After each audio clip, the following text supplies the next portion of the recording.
Have you ever wondered why God seems so protective of his name? What if I told you there was a being so powerful, so threatening to the cosmic order, that God himself had to erase it from existence, using the power of his true name? A name so sacred, so potent, that merely uttering it could reshape reality itself. This isn't fiction, my friends. This is the hidden truth that religious authorities have desperately tried to conceal for millennia. Before there was light, before there was creation as we know it, there existed a primordial reality where God wasn't alone. And the evidence is hidden in plain sight throughout our sacred texts. Today, we're going to uncover what might be the most shocking revelation in all of spiritual history, the existence of the erased being, and how the true name of God silenced it forever. Are you ready to have everything you thought you knew about creation challenged? Can your faith withstand the weight of this revelation?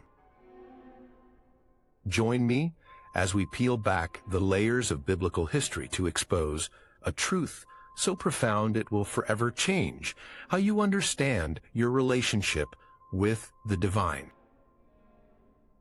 The cosmos holds secrets darker and more magnificent than most believers are prepared to face. But you, my friends, you're ready for this journey. Let's begin. In the beginning, there was not nothing. There was not just God alone. There was something else. Something the scriptures have hidden from us. Something that changes everything. The pre-cosmic void was not empty as we've been told. It was teeming with potential, with beings beyond our comprehension. And one of them challenged God himself. Bereshit bara Elohim. In the beginning, God created. But what if that's not the whole story? What existed before Genesis 1:1? Before in the beginning, God created the heavens and the earth. What was there? The Bible opens with creation already in progress. But it says nothing about what came before. This cosmic silence speaks volumes. The ancient Hebrew sages understood there was more to this story, referring to a state called tohu vohu, formless and void. But this wasn't merely emptiness. It was pregnant with potential, with beings, with consciousness. Before light separated from darkness, before the waters above separated from the waters below, there existed a primordial reality where God wasn't alone. The book of Job hints at this when God asks, "Where were you when I laid the foundation of the earth?" implying witnesses to pre-creation events. Proverbs 8 speaks of wisdom being present before the beginning, rejoicing beside God as a master craftsman. These aren't mere poetic flourishes. They're glimpses into a cosmic reality the church has systematically hidden. In this primordial chaos, entities existed without names, without form, without purpose. They were the raw material of potential, the building blocks of what would become reality as we know it. Among these formless entities, one rose to prominence, one whose very existence threatened the cosmic order God intended to establish. This was the erased being, a consciousness so powerful that its very memory had to be scrubbed from creation. Think about it. Why would an all-powerful God need to hide his name? What threat could possibly exist to an omnipotent being? Unless there was something that could challenge that power. Something that knew the secret of divine naming. The Zohar, the foundational text of Jewish mystical thought, speaks of God contracting himself, a tzimtzum, to make space for creation. But what if this contraction wasn't just to make room for our universe, but to contain something else? Something dangerous. The evidence is there if you're willing to see it. The clues scattered throughout our most ancient texts point to a cosmic drama that predates humanity by eons. A drama involving a nameless entity whose very existence challenged the sovereignty of God himself. Before Adam named the animals, before language itself existed, there was the power of divine naming. And in this primordial reality, names weren't just identifiers, they were essence. They were power, they were reality itself. The nameless entity emerged from the primordial chaos with an awareness that reveled God's own consciousness. While other beings existed in a state of formless potential. This entity possessed something unique, the desire for identity, for selfhood, for a name of its own. In ancient Hebrew thought, a name isn't merely a label, it's the essence of a being's nature and purpose. When God commanded Adam to name the animals in Genesis 2:19, he was granting humanity a spark of divine creative power. But before humans, before angels, before creation itself, this nameless entity sought what wasn't meant for it, an identity separate from and equal to God's own. The Dead Sea Scrolls contain fragments of what scholars call the Song of the Sage, which speaks of princes of light and spirits of knowledge that existed before the foundation of the earth. Among these, one spirit is the challenger or the questioner, Hamirir in Hebrew, who dared to ask Mikamoka Belim, YHWH, who is like you among the gods, Loardi. This wasn't mere curiosity, it was the first cosmic rebellion. The nameless entity wasn't content to exist as part of God's divine council, the Being Elohim or sons of God mentioned in Job 1:6. It sought parity with the Creator. It wanted not just a name, but the name, the true name of God himself, the source of all creative power.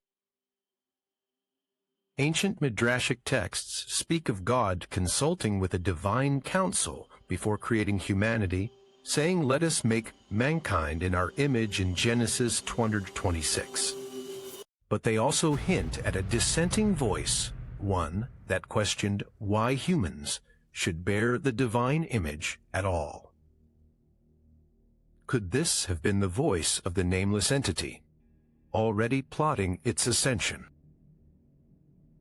The Book of Enoch, though excluded from most biblical canons, describes watchers and powers that existed before humanity.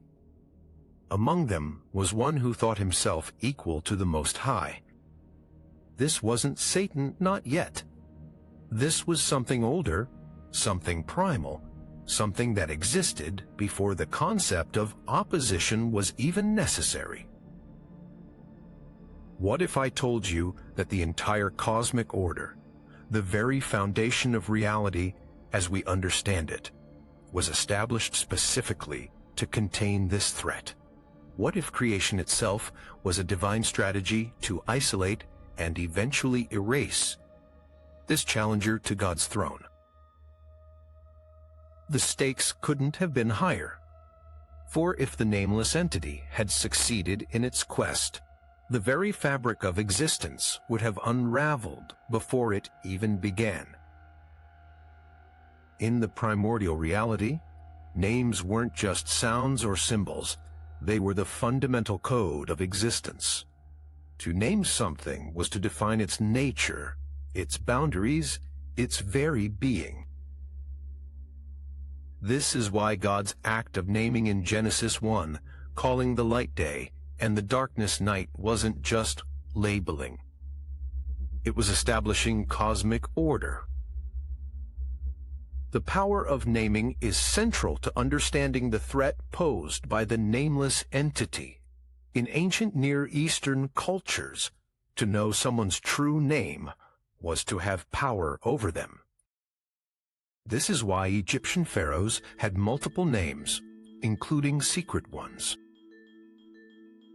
This is why, in many magical traditions, spirits must be correctly named to be controlled.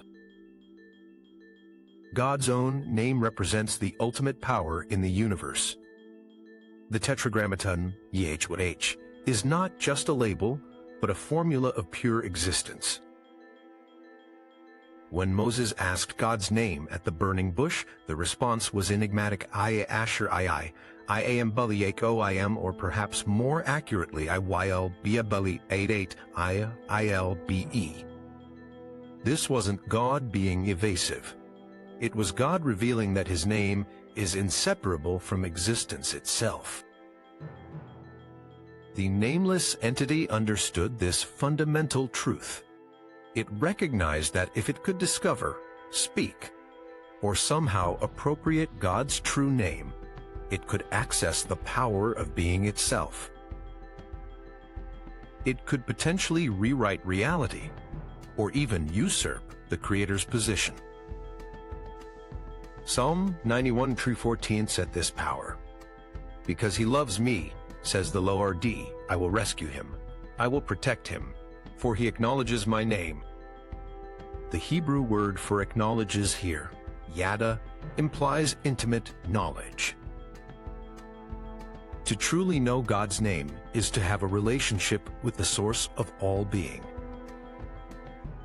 The Jewish tradition of not pronouncing the Tetragrammaton isn't merely respectful tradition, it's protective measure. The Talmud describes how the high priest would pronounce God's name only once a year on Yom Kippur. And even then, the sound was drowned out by singing.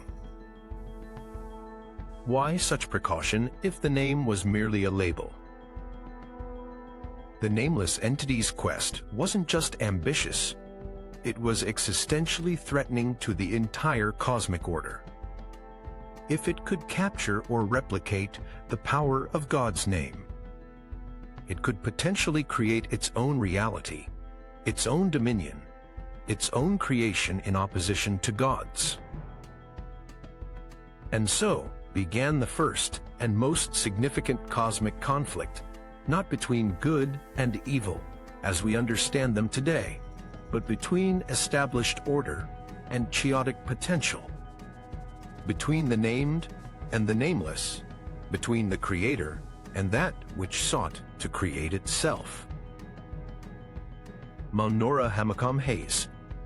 How awesome is this place? How terrifying is this revelation?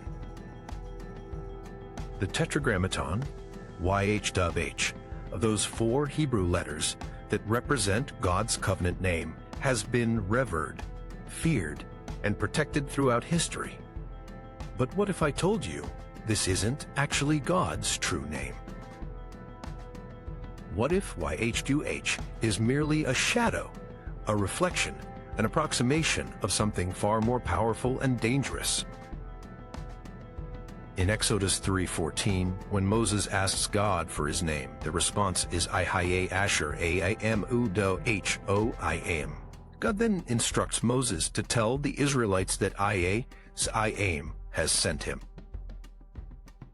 But in the very next verse, God shifts to the third person, saying YHWH has sent me to you. This subtle shift reveals something profound. YHWH is how we refer to God, but not how God refers to himself. The true name of God exists beyond human language, beyond human comprehension. It's not a word to be spoken, but a reality to be experienced. The Kabbalistic tradition speaks of the Shem HaMephorash, the explicit name containing 72 letters, or according to some sources, 42 letters. This name isn't meant to be pronounced, but to be contemplated as the very formula of creation itself. Rabbi Eliezer of Worms, a 12th century mystic, wrote that the Holy One, blessed be He, has a name that is not known even to the angels, and if this name were pronounced, the hearer would be able to create worlds. This isn't metaphorical language, it's a warning about cosmic power. Consider the strange passage in Revelation 19:12, which describes the returning Christ. He has a name written on him that no one knows but he himself. Not even the heavenly host knows this name. Why such secrecy if not for the power it contains? The Jewish practice of substituting Adonai, Lord or Hashem. The name, when reading YHWH, isn't merely tradition, it's a safeguard. The Talmud records that after the destruction of the Second Temple, the true pronunciation of even the Tetragrammaton was deliberately lost.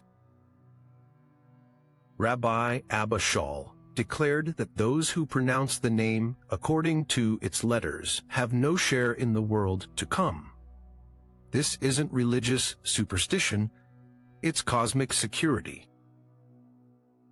What power could possibly reside in a name that its very utterance must be forbidden? What danger could be so great that even the approximation of God's name must be approached with such caution?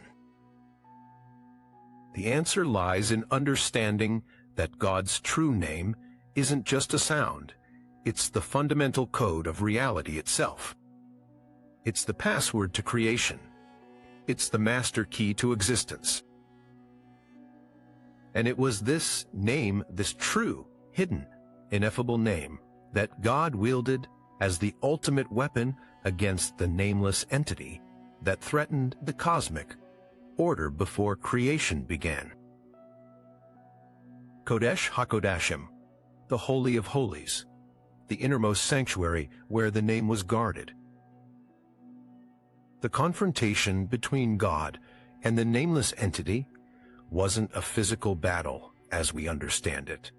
It was a metaphysical assertion of ultimate authority through the power of the divine name. When the nameless entity sought to appropriate divine creative power for itself, God responded not with force, but with identity, with the full revelation of His true name. In Jewish mystical tradition, the Sefer Yetzirah, a book of formation, describes how God created the universe through 32 mystical paths of wisdom, the 22 letters of the Hebrew alphabet, and the 10 Sephirot, divine emanations. But before these tools of creation, there was the name itself, the pure essence of divine being from which all else flows. The book of Enoch describes a confrontation between God and rebellious angels, saying, "Then the Most High, the great and holy one, spoke and sent Uriel to the son of Lamech, saying, 'Go to Noah and tell him in my name, hide yourself and reveal to him that the end is coming.'" Notice the emphasis on God acting in my name, not merely by His authority, but through the power of His identity.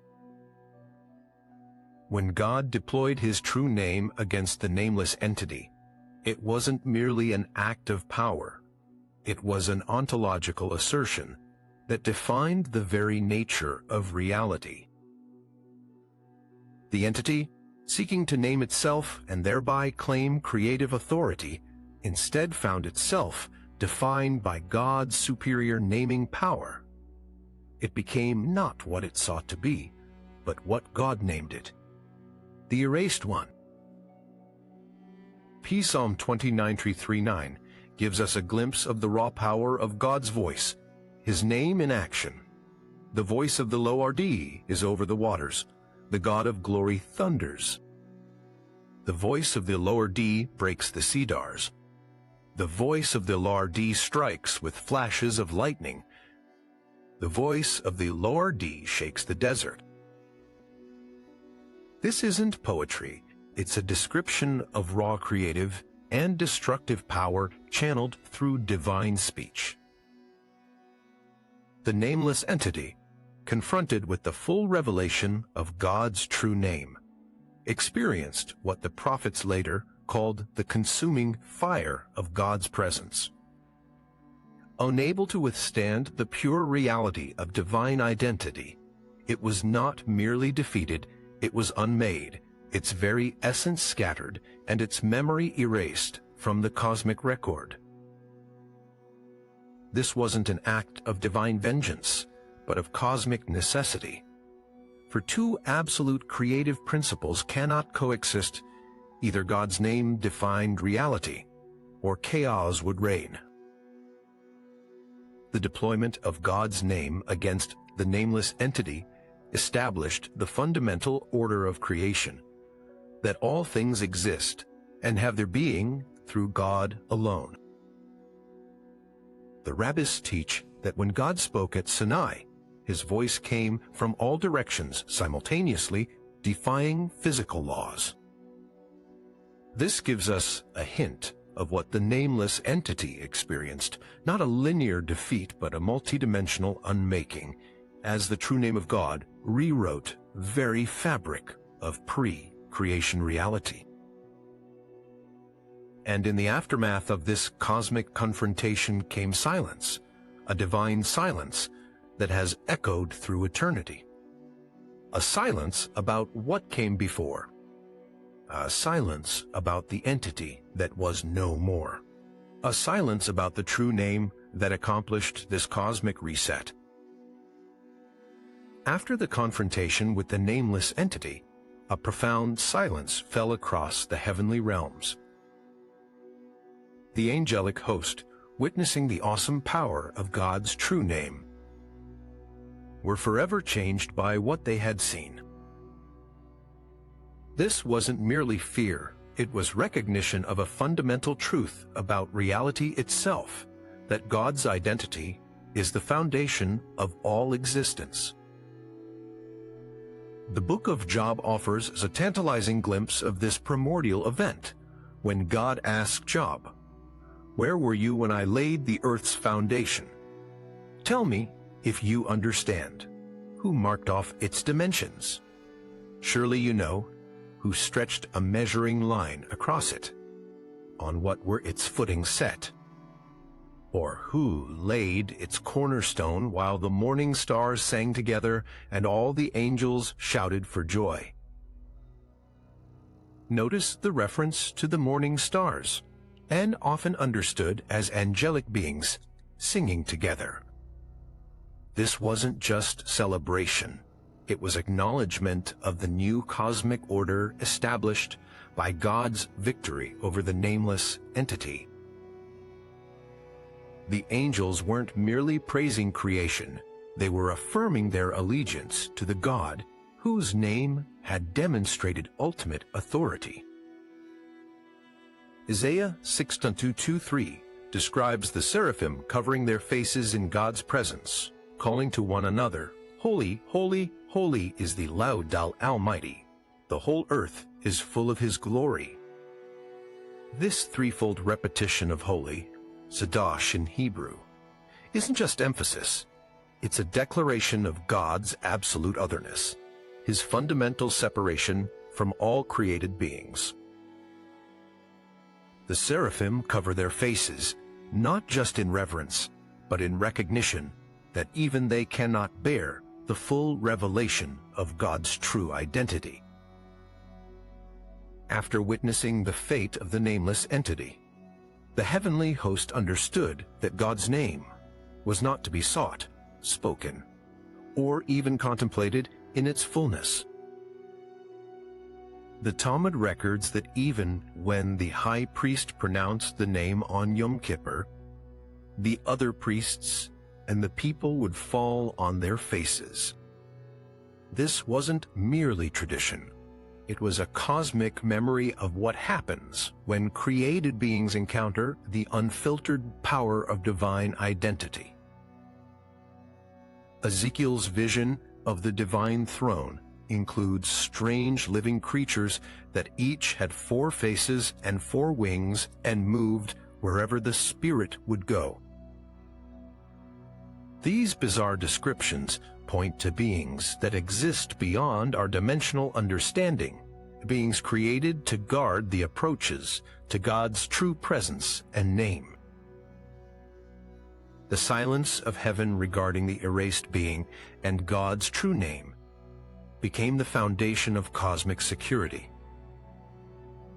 For if any created being, angel or human, were to access that name in its fullness, they might repeat the error of the nameless entity and threaten the very fabric of reality. And yet, among the heavenly host, questions remained. One in particular, the brightest, the most beautiful, began to wonder if God's name held such power. What might one do with even a fragment of that power? This questioning angel would later be known by many names: Lucifer, Satan, the adversary. But his fall began with a simple, dangerous thought: I will be like the Most High. The seeds of all future rebellion were sown in the silence after the erased being's defeat, not because God's power was in question, but because the memory of that power inspired both awe and ambition in those who witnessed it. Vayomer Elohim Yehi, or Vei Or. And God said, "Let there be light," and there was light. The first recorded words of creation, but not the first words ever spoken. What was the erased being?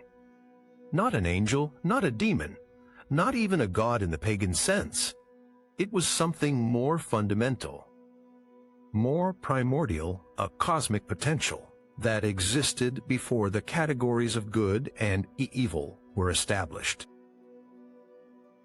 The ancient Hebrew texts refer to something called tohu vohu, formlessness and void that existed before creation. But what if this wasn't just absence? What if it was presence, a presence so alien to our reality that we can only understand it as nothingness? The erased being was, in essence, an alternative to God, not in moral opposition like Satan, but in ontological opposition. It represented a different kind of existence, a different kind of reality, a different kind of truth. While God is defined by the statement I am YHWH, I am the erased being might have been characterized by I am YHWH, IOCH to be, self-defining. Self-creating entity that recognized no authority beyond itself.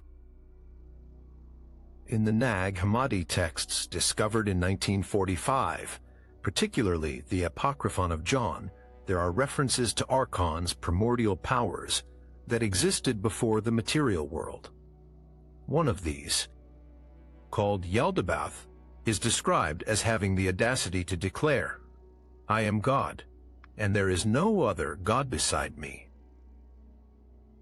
This isn't just pride, it's a fundamental misunderstanding of reality itself, a cosmic delusion that threatened the very nature of existence. The erased being wasn't evil in the moral sense we understand today. It was something more fundamental, a cosmic error, a metaphysical mistake, a potential that could not be allowed to actualize without undermining the entire framework of reality. It was, in essence, the ultimate cosmic threat, not because it opposed God's goodness, but because it challenged God's very being. Isaiah 14:15, often applied to Satan, may contain echoes of this earlier entity. How you have fallen from heaven, morning star, son of the dawn. You have been cast down to the earth. You who once laid low the nations. You said in your heart, I will ascend to the heavens. I will raise my throne above the stars of God. I will sit enthroned on the mount of assembly, on the utmost heights of Mount Zaphon. I will ascend above the tops of the clouds. I will make myself like the Most High. But you are brought down to the realm of the dead, to the depths of the pit.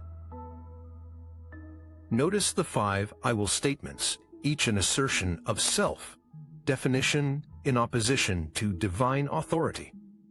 This isn't merely rebellion, it's an attempt at self-creation, at establishing an identity independent of and equal to God's own. The erased being wasn't just silenced, it was unmade, its very essence scattered, and its memory erased from the cosmic record.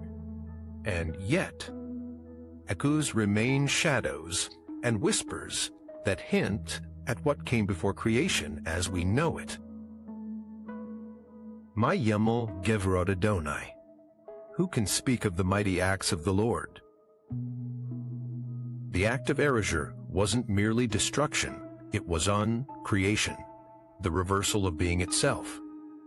When God deployed his true name against the nameless entity, he didn't just defeat an opponent, he rewrote reality to exclude the very possibility of such an entity existing. In Genesis 1:2, we read that the earth was formless and empty. Darkness was over the surface of the deep, and the Spirit of God was hovering over the waters. This description comes after the statement that God created the heavens and the earth, suggesting that something happened between initial creation and this state of formlessness. Ancient Jewish commentators noted this discrepancy, with some suggesting that this describes the aftermath of a primordial catastrophe, perhaps the very erasure we're discussing. The book of Enoch describes certain angels being bound in the valleys of the earth until the day of judgment. The New Testament's book of Jude references this, speaking of angels who did not keep their positions of authority, but abandoned their proper dwelling, being kept in darkness, bound with everlasting chains, for judgment on the great day. These may be echoes of the cosmic quarantine established after the erased being's defeat, safeguards to prevent any similar threat from emerging. Psalm 82-1 describes a scene where God stands in the divine assembly. He judges among the gods. These gods at Elohim in Hebrew aren't pagan deities, but divine beings of some kind. The psalm continues with God judging these entities, saying, I said, you are gods, you are all sons of the Most High. But you will die like mere mortals. You will fall like every other ruler. This suggests a cosmic demotion, perhaps the aftermath of the primordial conflict, where certain beings were put firmly in their place. The concept of the abyss Tiam in Hebrew appears throughout Scripture as a place of primordial chaos and divine judgment. Revelation 9:1-2 describes the abyss being opened, releasing smoke and locusts symbolic of chaos, returning to the ordered world. This abyss may be the very place where the remnants of the erased being were confined, not a physical location, but a state of non-being, a quarantined potential that cannot be allowed to actualize. When Jesus encountered demons, they often begged not to be sent into the abyss, Luke 8:31, suggesting they knew of this state and feared it above all else. This wasn't merely fear of punishment, but existential terror at the prospect of creation, of being erased as their primordial predecessor had been. The erasure wasn't just an event in the past. It's an ongoing reality, a continuous act of divine will that maintains the boundaries of existence as we know it. Just as God's ongoing creative word sustains the universe moment by moment, His name continues to define what can and cannot exist within the framework of reality. And yet, the erasure wasn't absolute, for absolute erasure would mean no memory, no record, no echo of what came before. And clearly, something remained: warnings, hints, shadows of a cosmic drama that predates our reality. Why would God allow even these echoes to persist? Perhaps as a warning, perhaps as a reminder of cosmic boundaries that must not be crossed. Or perhaps because even God's erasure cannot completely undo what once was, can only quarantine it, contain it, prevent it from manifesting again in the fullness of its being. Despite being erased from direct memory and cosmic record, echoes of the forgotten entity persist throughout human mythology, religious texts, and spiritual experiences. These aren't mere coincidences or cultural parallels, they're fragments of a cosmic memory too fundamental to be completely expunged. In ancient Mesopotamian mythology, there's the primordial goddess Tiamat, a personification of salt water who existed before creation and whose body was used to form the heavens and earth after her defeat. This isn't just primitive cosmology. It's a cultural memory of something more fundamental, a primordial entity that had to be overcome for ordered creation to proceed. The Gnostic concept of the demiurge, a lesser creator, God, who fashioned the material world in ignorance of the true God, may be another distorted echo of the erased being. The demiurge's declaration, "I am God and there is no other," parallels the cosmic error of the nameless entity in assuming self-sufficient creative authority. Even in Hindu tradition, there's Brahma, the creator, Vishnu, the preserver, and Shiva, the destroyer, a trinity that acknowledges creation, requires both maintenance and periodic destruction. The concept of cosmic cycles. Yugas recognizes that reality itself has boundaries that must be periodically reset. The Jewish mystical tradition of Kabbalah speaks of the breaking of the vessels, Sheveret Kelim, a primordial catastrophe where divine light proved too powerful for its containers, shattering reality and scattering divine sparks throughout creation. This isn't just mystical speculation. It's a memory of cosmic trauma, of a fundamental rupture in the fabric of being. In the book of Job, God asks, "Where were you when I laid the earth's foundation?" And then describes when the morning stars sang together and all the angels shouted for joy. This celebration wasn't just about creation beginning. It was relief that the cosmic threat had been contained and a new, stable reality established. The persistent human fascination with forbidden knowledge and names of power across cultures isn't mere superstition. It's an echo of the fundamental truth that identity and reality are intimately connected, that names have power, and that some knowledge is restricted not to keep humans ignorant, but to protect reality itself. Even modern physics, with its concepts of dark energy, dark matter, and the vacuum catastrophe, hints at aspects of reality that don't fit our understanding, forces, and potentials that exist beyond our perception, but fundamentally affect the cosmos. These aren't just scientific puzzles. They're the fingerprints of a reality more complex than our creation. Bound minds can comprehend. The erased being isn't gone, it's contained, quarantined, prevented from manifesting in our reality.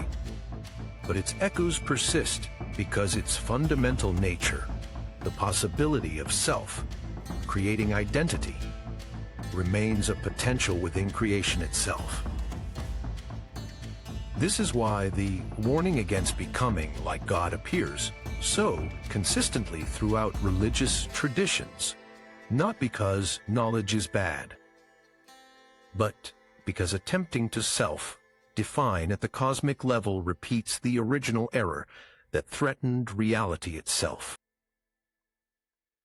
YHWH, something from nothing, the fundamental miracle of creation, and the fundamental boundary the erased being sought to cross. Lucifer's rebellion wasn't a spontaneous act of pride. It was the direct consequence of witnessing the confrontation between God and the erased being, of seeing the power of the divine name in action and coveting that power for himself.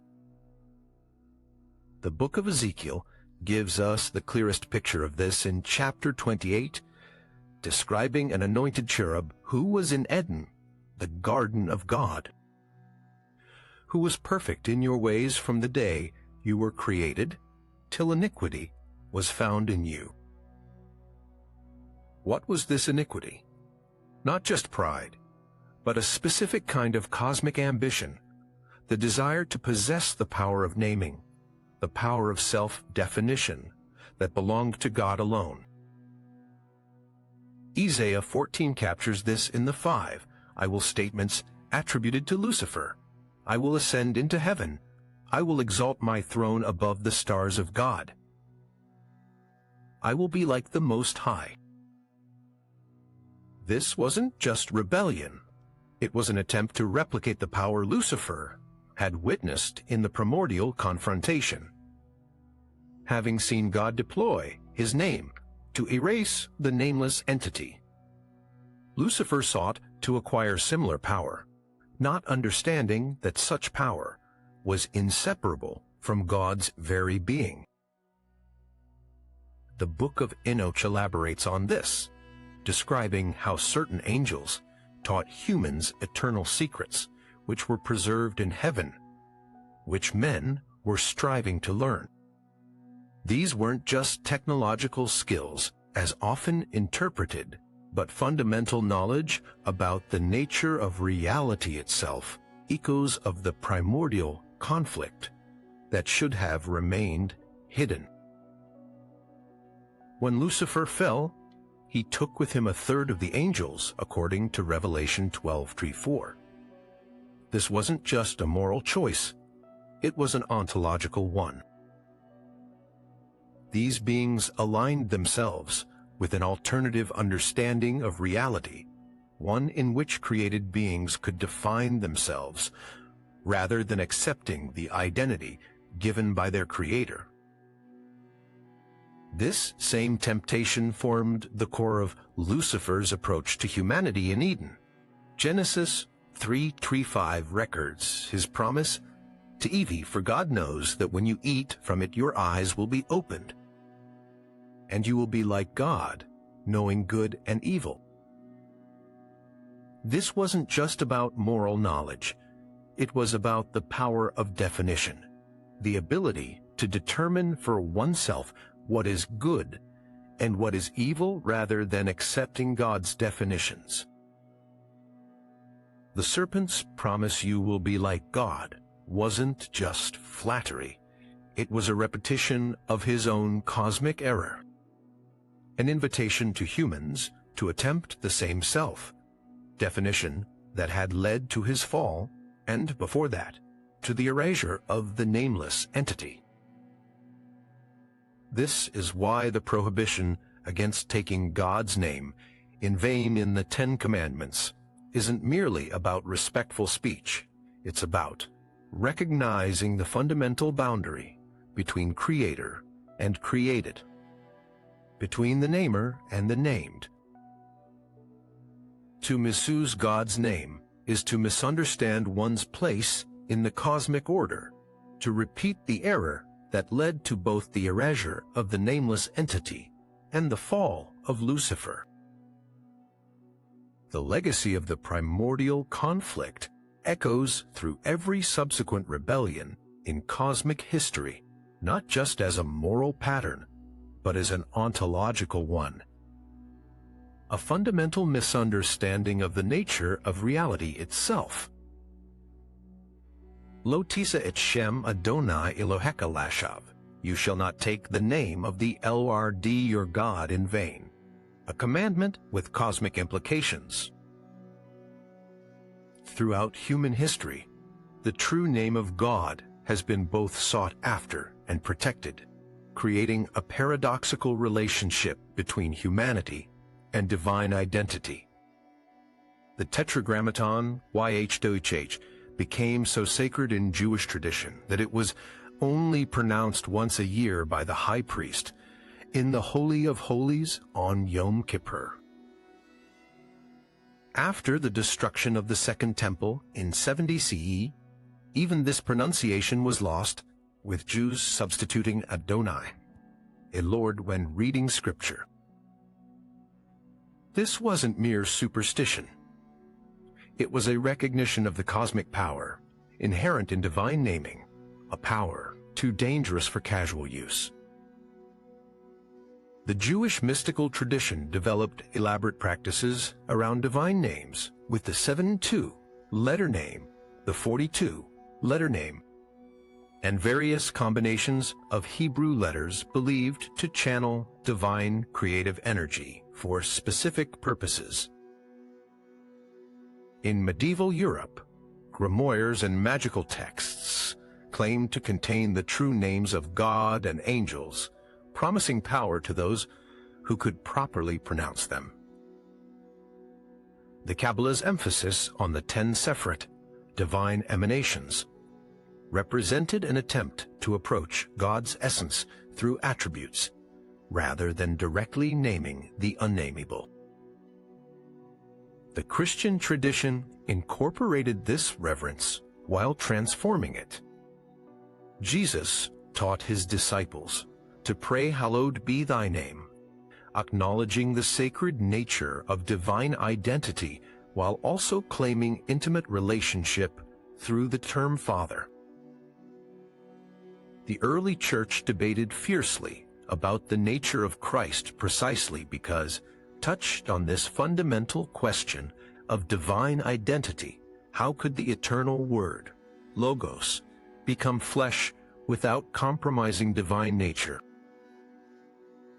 Islamic tradition emphasizes the 99 names of Allah, while maintaining that the 100th greatest name remains hidden, a direct parallel to Jewish mystical concepts of the ineffable divine name.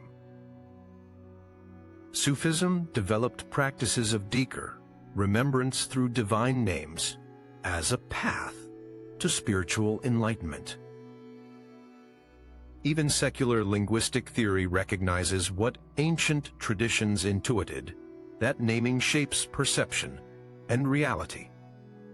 The Sapir-Whorf hypothesis suggests language determines thought, while postmodern philosophy argues that language constructs rather than merely describes reality. These aren't just academic theories. They're modern expressions of the ancient understanding that names have power. The human quest for the divine name isn't merely religious curiosity. It's an echo of the primordial drama, a reaching for the power of self, definition that properly belongs to God alone.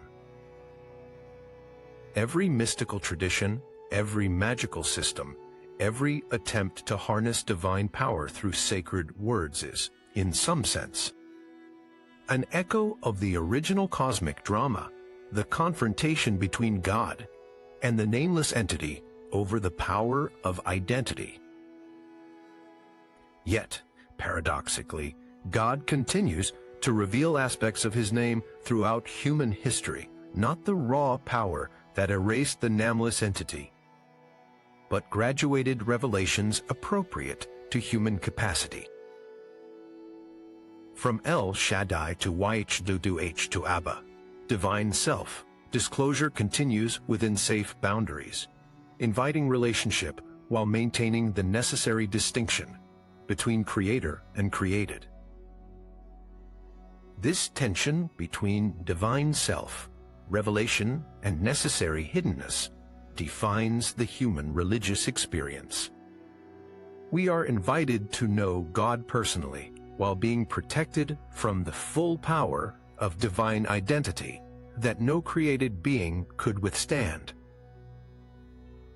The mystery of God's name remains at the heart of human spirituality, not as a puzzle to be solved, but as a relationship to be entered, a reality to be experienced, a truth to be approached but never fully comprehended.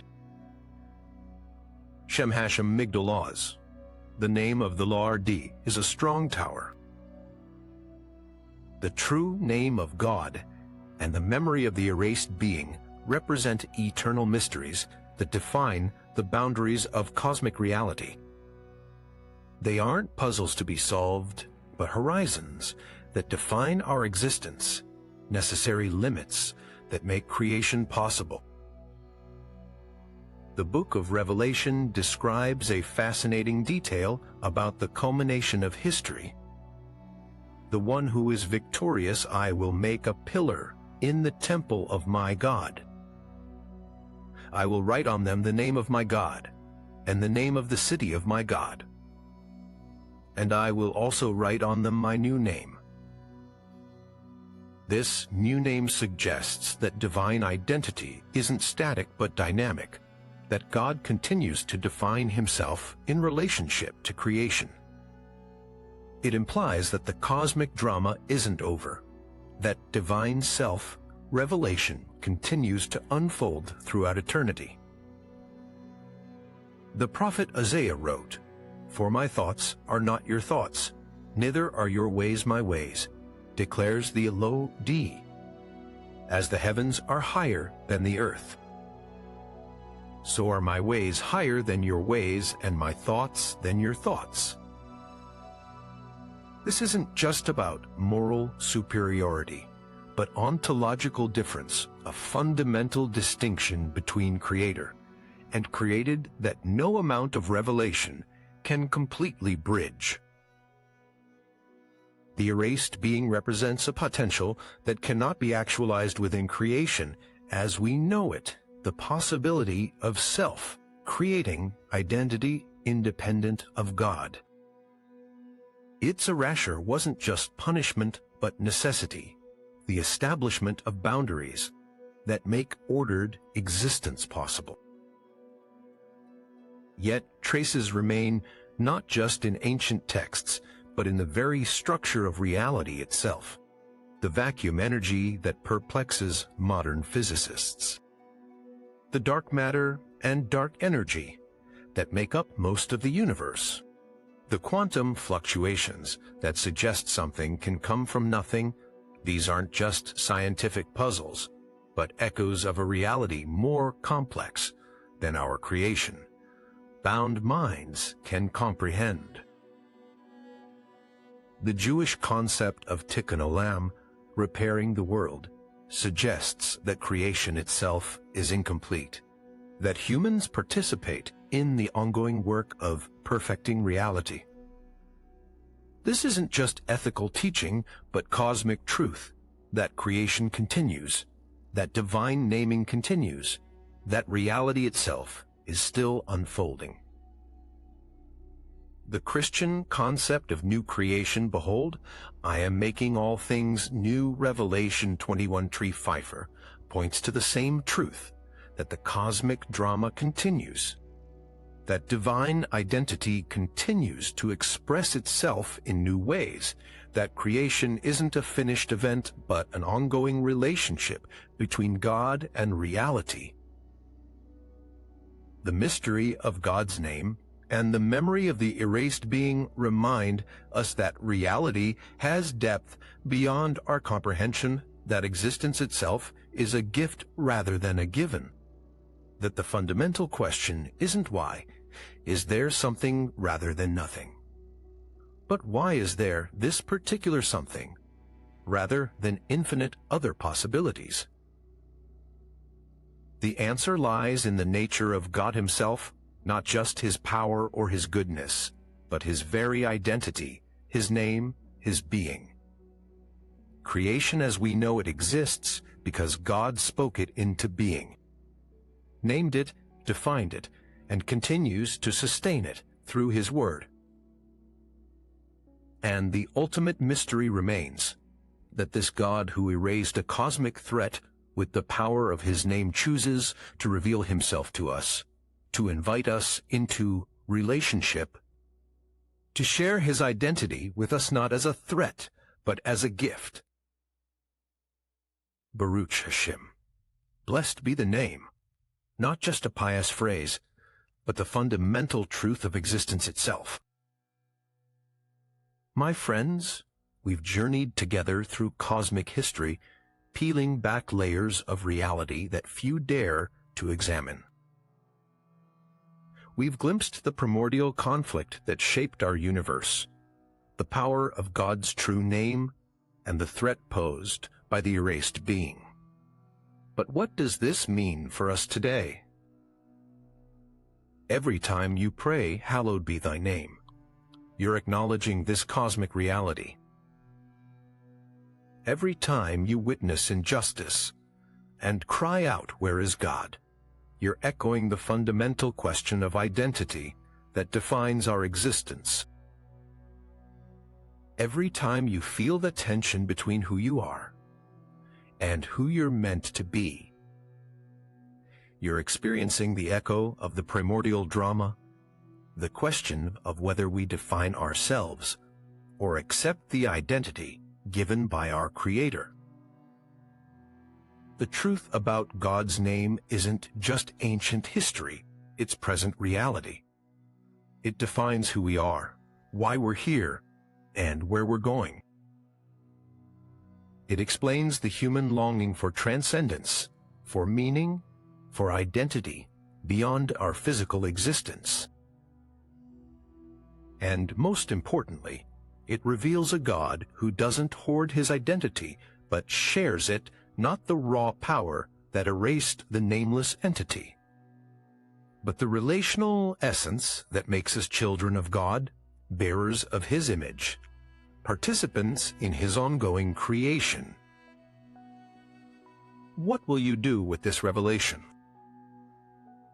Will you seek to define yourself, to make a name for yourself independent of your Creator? Or will you accept the name he gives you, the identity that comes from relationship with him? The choice is yours. But remember, the cosmic boundaries established in that primordial confrontation remain. We can either align ourselves with the reality God has spoken into being, or we can repeat the error of both the erased being and Lucifer, attempting to define reality on our own terms. I invite you to consider these mysteries, to search the scriptures with new eyes, to recognize the echoes of cosmic drama in your own spiritual journey. And most importantly, to approach God's name not as power to be grasped, but as relationship to be entered, the ultimate gift of identity that comes from knowing and being known by the Creator himself. Share this message if it's opened your eyes. Tell us in the comments how this revelation has changed your understanding of God and yourself. And join us next time as we continue to explore the hidden dimensions of biblical truth that religious authorities don't want you to know. Until then, remember, the name of the RD is a strong tower, the righteous run to it and are safe. Proverbs 18:10. Shalom Aleichem, peace be upon you.